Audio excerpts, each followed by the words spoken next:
Besides business modeling, one of the things I like to do is to actually study business strategy, and I don't even want to tell you how many books I've read on business strategy, but the irony is that the greatest book ever written for business strategy is was actually written 2,000 years ago, Sun Tzu, The Art of War. And yes, I know you've probably seen it quoted many times. In fact, in Wall Street, the movie, it was quoted by Gecko way too many times. And I think that people really don't understand the whole principle behind Sun Tzu, The Art of War. So what I decided to do is do some episodes of how the strategy behind Sun Tzu, The Art of War is applied to business. And I see it all the time. And one of the big battles that you see duked out every day is the battle between Apple and Samsung. It's actually quite interesting for us to study. But as I go through all the different chapters on Sun Tzu, The Art of War, and it's actually only 13 chapters. So the first chapter is the chapter on estimates. And one of my favorite quotes, it's probably one of my favorite quotes in the entire book, and it applies to startup entrepreneurship to the core, is that what is of the greatest importance in war is extraordinary speed. One cannot afford to neglect opportunity. And I actually quote that to myself at least once a week to remind myself how speed is important. And this was actually a quote, if you study Sun Tzu, The Art of War, they actually have quotes and commentaries by different people throughout the history. And so this was a commentary by Ho Yan-si, and it's based on verse 26. And so when you look at whether it's business or war, speed is very important. And one of the things I wanted to do is show you how that can be applied in business. Whether it's a startup or even a large corporation, or whether it's a startup fighting against a Fortune 500 company, you can still apply the principles. So the battle between Apple and Samsung is very interesting. So if you have Apple here, Samsung here, if you look at the iPhone market, okay, Apple came out first. So in this whole battlefront of trying to get you to buy the product, okay, make happy customers right here, is that Apple came out with a very disruptive, revolutionary product, the iPhone. And so they dominated for quite some time. But what's so remarkable is that Samsung came from behind to literally catch up to Apple. And they did it through the indirect method, but one of the things that they really did was they used extraordinary speed.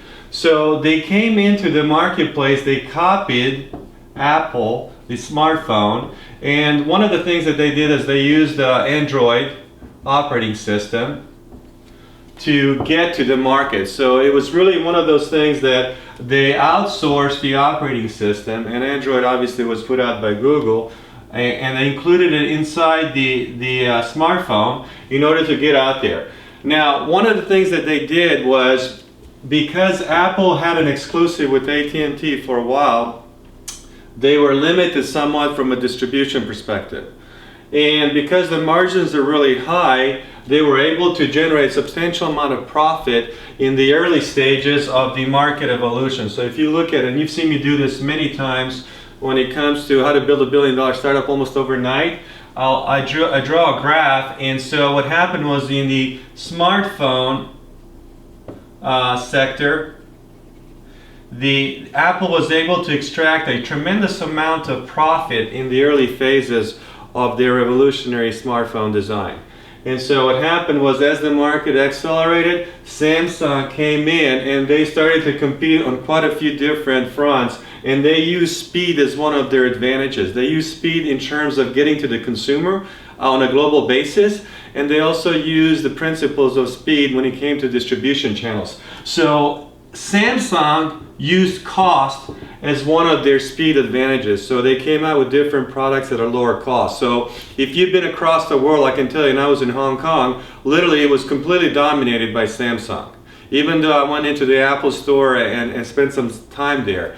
So what you had was they used cost as an advantage to penetrate the market. They also used distribution.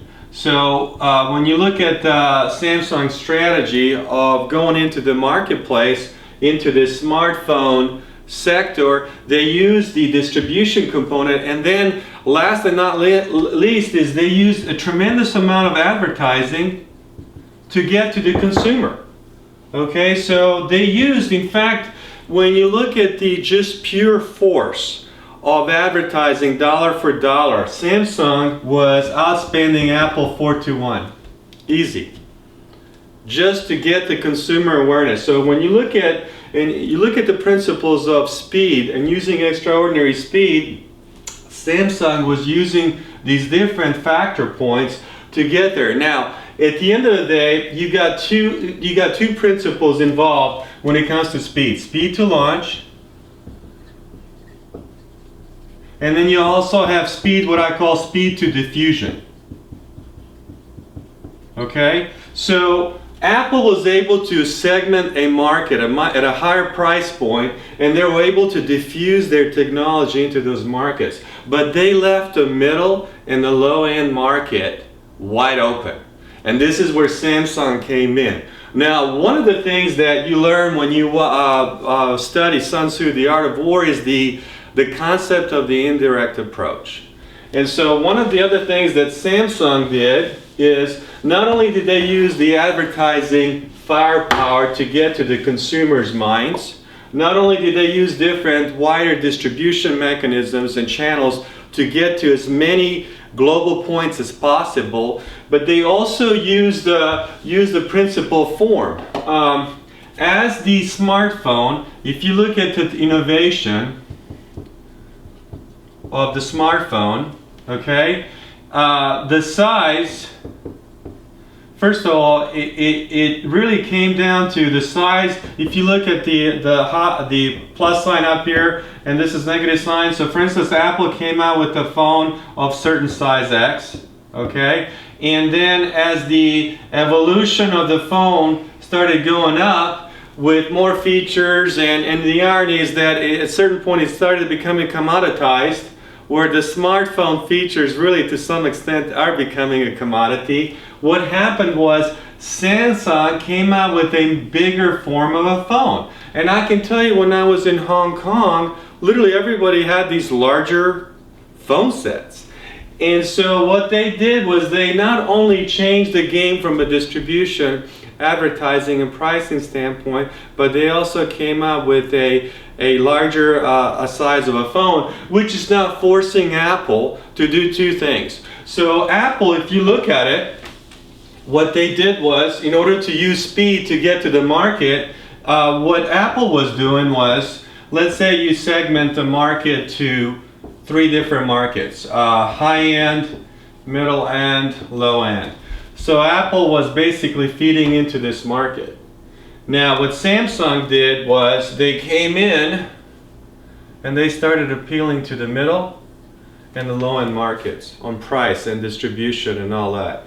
So that's where they've been successful. Now what's interesting is that Apple has to react.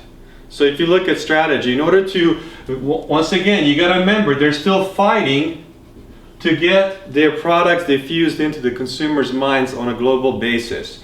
So now what Apple has to do is come out with a middle end, which they've been doing, and especially the low end, because when you go to Africa, I can tell you, when I was in Africa, people wanted to get my iPhone. They're willing to pay me $1,000 for it. But overall, most of the people in Africa, as an example, prefer to get midpoint or low-end phones. So now here's what's happening. I go back to the analysis of extraordinary speed. You've got Apple and you have Samsung. They're duking it out on the smartphone sector side. Now what's coming up is the smartwatch sector. And here's the irony. Samsung beat Apple to the punch. So Samsung came in with their own set of smartwatches, and obviously you've seen them, you can see them anywhere on the internet. and they beat Apple in terms of speed to launch. Now, I've seen the smartwatches by Samsung, and put it bluntly, I'm really not that impressed by them. I know a lot of people are, but I'm not. So they did where they were able to penetrate the market so far when it comes to speed to launch and beat Apple to the punch. Now, from a business strategy perspective, there is some obviously positioning and branding and business appeal to being first in market. But if you look at the history of Apple, they've never really been first in market in any sector. I mean, you look at the smartphones, you look at the tablets, they've never been the first. What they've done is come out revolutionary designs within the existing market. So yes, Samsung has beat Apple to the launch sequence, but even more important is speed to what I call even more important is speed to diffusion. So who is going to end up owning a huge chunk of the consumer mind and the consumer pockets when it comes to smartwatches? And I can tell you, this is just one of the first battles in this huge smartwatch war that's going to be played out, not only by Apple and Samsung, but I'm pretty much probably every major player is going to be in it. I could see, of course, Microsoft, Google, Amazon coming into play as well. And then players like Fossil that have been around for a while and they build a huge business as a fashion brand. Now they're going to have to figure out what to do in that sector and how are they going to play with it. That's going to be interesting. So what you're seeing right now is that Samsung, in summary, has used extraordinary speed to get to the market first in terms of launch, but at the end of the day, you could win the first battle in any war, and that's happened obviously, but then but lose the war in the long run. So this is what's going to play out. I love watching Apple, Samsung, and it's a great business strategy lesson. And if you can get anything out of this, is that extraordinary speed is incredibly important when you are going into markets. But by the same token, you have to be able to not only launch it, but then penetrate those markets. Until next time.